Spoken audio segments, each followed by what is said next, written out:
L'inspecteur Smith est appelé dans une maison afin d'enquêter sur un cambriolage. Monsieur Brooke affirme que quelqu'un s'est introduit chez lui et a dérobé sa montre de luxe.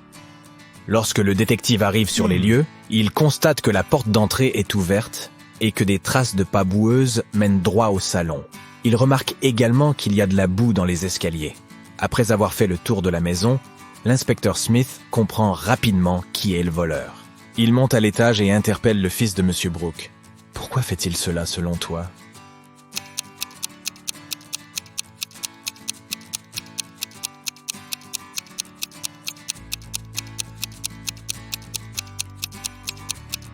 Le détective a remarqué qu'aucune trace de pas ne sortait de la maison, ce qui ne pouvait qu'indiquer que le voleur se trouvait encore à l'intérieur.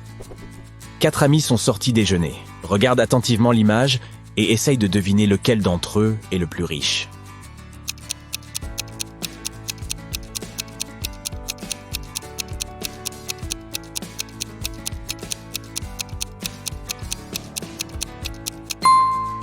C'est celui de droite. La première personne a un faux iPhone. Ce n'est donc pas elle. Ensuite, son voisin porte des chaussures déchirées, ce qui signifie qu'il n'a pas les moyens d'en acheter de nouvelles. Le troisième ami a un portefeuille tristement vide. Il va probablement demander à un ami de payer sa part de l'addition. La quatrième personne, quant à elle, a plusieurs cartes de crédit noires, ce qui signifie qu'elle est la plus aisée. Freddy se rend au château près de chez lui pour restituer un chat qu'il a trouvé. Il est accueilli par un vieil homme qui l'invite à entrer. Mais une fois à l'intérieur, le vieil homme se révèle être un sorcier maléfique qui enferme Freddy dans son donjon. Le terrible sorcier lui dit alors « Si tu parviens à accomplir les 3 tâches que je vais te confier, je te laisserai rentrer chez toi. Sinon, tu resteras prisonnier ici pour toujours. Voici ta première tâche. Aide-moi à retrouver mes lunettes parmi tous ces légumes. Peux-tu aider Freddy ?»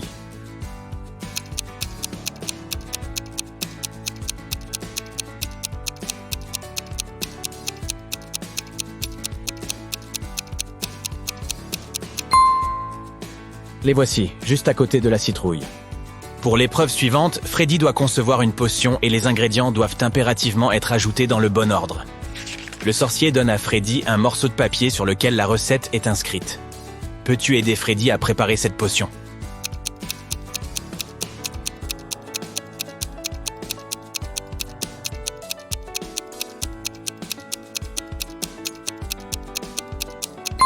Il faut se fier à la couleur finale de la potion. Tout d'abord, tu dois ajouter du curry pour que la solution devienne jaune. Ensuite, tu ajoutes des myrtilles pour qu'elles prennent une teinte verte. Enfin, ajoute des tomates pour que la potion vire au brun. Bien joué, Freddy. La troisième tâche de Freddy consiste à retrouver un livre dans C.E. Capharnaüm. Tu t'en sens capable ?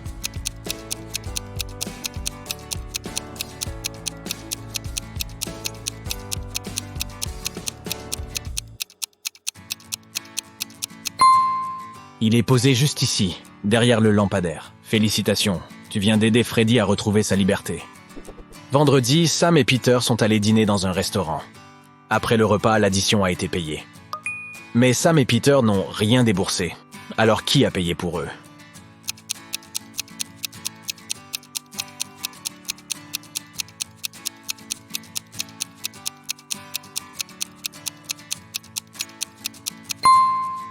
C'est leur ami, vendredi. Je ne l'avais pas vu venir, celle-là.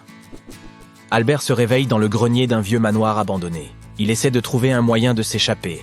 Mais tout ce qu'il découvre, c'est une pièce avec 3 portes. Chaque porte cache un danger différent. Toutes les parois derrière la première porte sont entièrement faites de verre grossissant, ce qui signifie que la lumière du soleil le brûlera probablement s'il y pénètre. La deuxième porte cache une pièce remplie de gaz toxiques. Et derrière la troisième porte se trouve un lion affamé. Que doit faire Albert pour s'échapper ?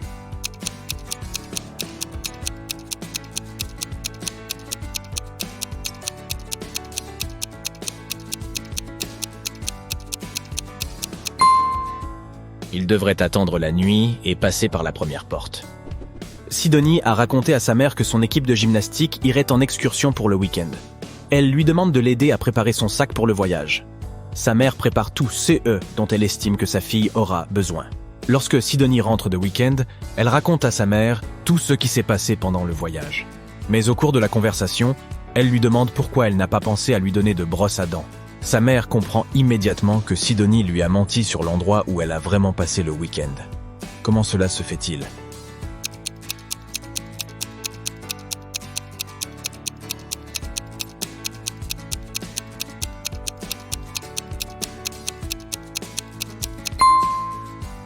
C'est parce que la mère de Sidonie a bel et bien mis une brosse à dents dans sa valise. Mais elle l'avait placée sous les vêtements de gymnastique de sa fille. Si Sidonie était vraiment partie avec son équipe de gym, elle aurait porté ces vêtements et trouvé la brosse à dents. Kim découvre 3 sacs dans un vieux grenier ainsi qu'une note. La note dit qu'il y a 1 million d'euros dans l'un des sacs. Elle dit aussi que les 2 autres sacs sont vides. Kim n'a qu'une seule chance de découvrir quel sac contient l'argent. Elle sait par ailleurs qu'un seul des messages écrits sur les sacs dit la vérité. Sur le premier sac, il est écrit « L'argent n'est pas là ». Sur le deuxième sac, il est écrit « L'argent n'est pas là ». Et sur le dernier sac, on peut lire « L'argent est dans le deuxième sac ». À la place de Kim, quel sac choisirais-tu ?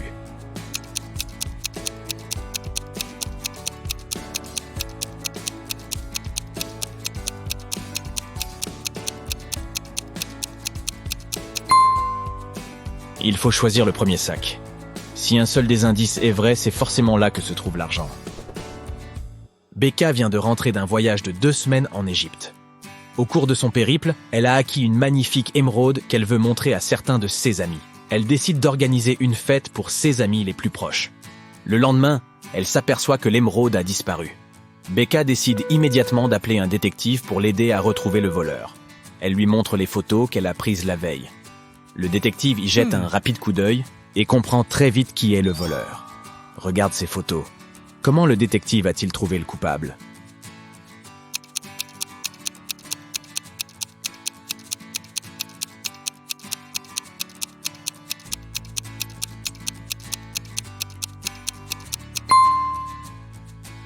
Regarde cette fille qui porte un chapeau. À 1h du matin, son chapeau est arrondi. Mais à 2h du matin, il devient curieusement géométrique, comme s'il épousait la forme d'une émeraude. Ce doit être elle la coupable. C'est un soir pluvieux, et Dylan rentre chez lui en voiture. Il passe par un arrêt de bus où 3 personnes lui demandent de les prendre en stop. Dylan n'a qu'une place à offrir dans sa voiture, mais il veut vraiment aider toutes ces personnes. Il y a une vieille dame qui a l'air transie de froid. Il y a aussi un médecin qui dit avoir besoin d'aller à l'hôpital pour s'occuper d'un patient.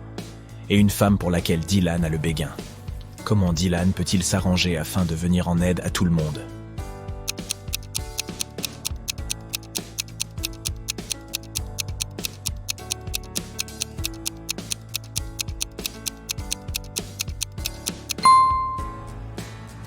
Dylan pourrait prêter sa voiture au médecin pour qu'il puisse raccompagner la vieille dame chez elle.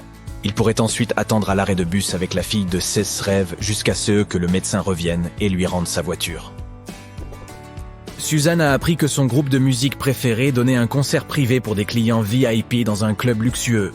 Elle décide de se faufiler dans le club par l'arrière-cour, mais malheureusement, elle se retrouve nez à nez avec un videur patibulaire derrière la porte. Il refuse de la laisser entrer sans mot de passe. Mais heureusement pour elle, un indice est caché dans le t-shirt du garde. L'indice est MO22INS. Suzanne parvient à décrypter l'indice et est autorisée à assister au concert. Peux-tu deviner ce mot de passe ?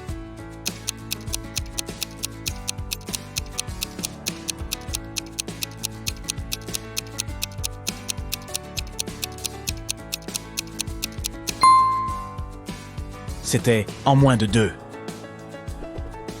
Un après-midi, Nicole trouve son père, Frank, dans le salon, très inquiet d'un message anonyme qu'il a reçu. Frank est détective privé et il vient de recevoir un texto révélant l'adresse du plus dangereux criminel de la ville, Dirty Jack. Il décide de se rendre sur place, même s'il ne sait pas à quoi ressemble le fameux truand. L'adresse se révèle être un vieil entrepôt, et lorsqu'il pénètre à l'intérieur, il tombe sur 4 personnes assises autour d'une table en train de jouer au poker. Il y a là un charpentier, un chauffeur de camion, un mécanicien et un pompier. Sans la moindre hésitation, Frank décide d'arrêter le pompier. Comment a-t-il su que c'était lui le criminel ?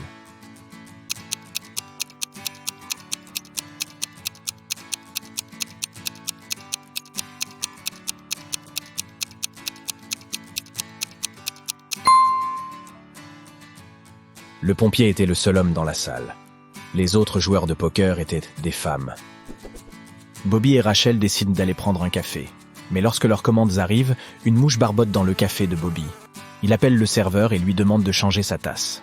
Le serveur apporte une nouvelle tasse de café, mais 2 secondes plus tard, Bobby rappelle à nouveau le serveur et lui dit « Hé, c'est la même tasse !» Comment l'a-t-il su ?